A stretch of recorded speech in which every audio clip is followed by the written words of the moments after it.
Trump the sinister playground bully in New Hampshire victory lap. Let's talk about today's news in migration world. To get all updates, make sure you subscribe and hit the notification bell. As Joe Biden acknowledged on Tuesday night, Donald Trump now has the Republican presidential nomination sewn up. But like a Roman emperor or mob boss, Trump used his victory speech in New Hampshire to humiliate his former opponents and make sinister threats against his last primary rival. The former U.S. president had followed up his record win in the Iowa caucuses with victory over Nikki Haley, his former ambassador to the UN, with a double-digit triumph in less favorable political territory.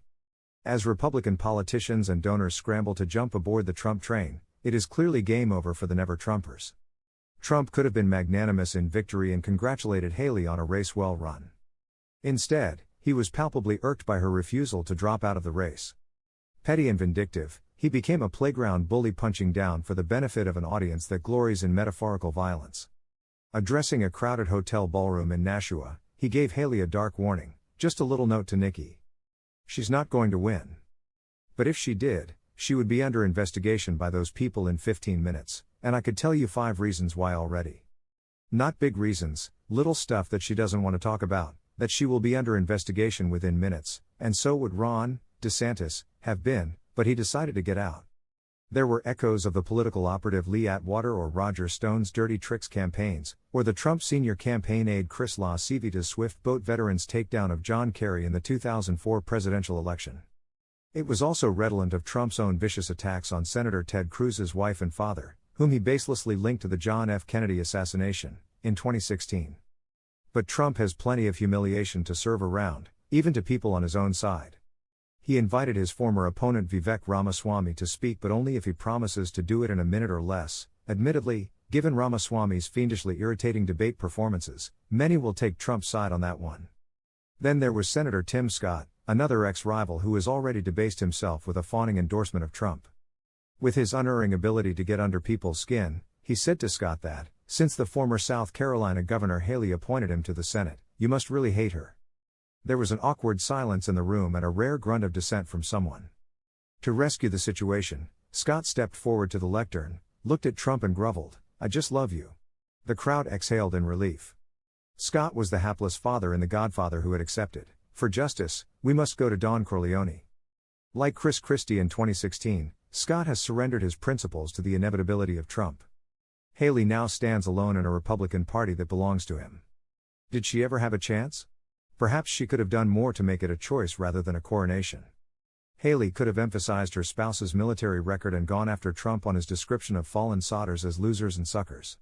She could have celebrated her identity as a daughter of Indian immigrants to contrast herself with Trump's bigotry, nativism and racism. She could have played up her gender and what masterstroke it would be for Republicans, not Democrats, to produce America's first female president after nearly 250 years. She could also have been more forceful in making the electability argument, taking her cue from Christie, who hammered Trump over his defeat in election after election. But none of these are deemed viable in today's party. Instead, when Haley did go bold and against the grain, it was on foreign policy, ardently pro-Israel and anti-Russia, and constantly bashing China. It was never going to win many extra votes, but it was sure to alienate the isolationist America First wing of the party, personified by Ramaswamy. Other flashes of courage arrived too little too late. Early on Tuesday, Haley appeared on Fox News' Fox and Friends and said, bluntly, she did not know if they would tell the truth about her campaign. Later, in her concession speech, she pushed the electability argument. The worst kept secret in politics is how badly the Democrats want to run against Donald Trump. If it was such a badly kept secret, why not shout it from the rooftops months earlier? But like many bullies, Trump's ostentatious show of strength was motivated by inner weakness. Haley did well enough among independents to raise red flags for Republicans in the general election. The Lincoln Project, an anti-Trump group, commented, "It's clear that Trump is political poison to moderates." Sane and moral Republicans said their conscience won't allow them to vote for a chaos-driven maniac who is under 91 criminal counts, a proven sexual predator, and authoritarian wannabe who will shred the Constitution and burn this country down. Biden, meanwhile, won the unsanctioned Democratic primary without even being on the ballot. He, not Trump, was the winner of the night when judging how things will play out in November. Trump rules by fear in his party but lacks the love of his nation. For many voters, it is not love but loathing.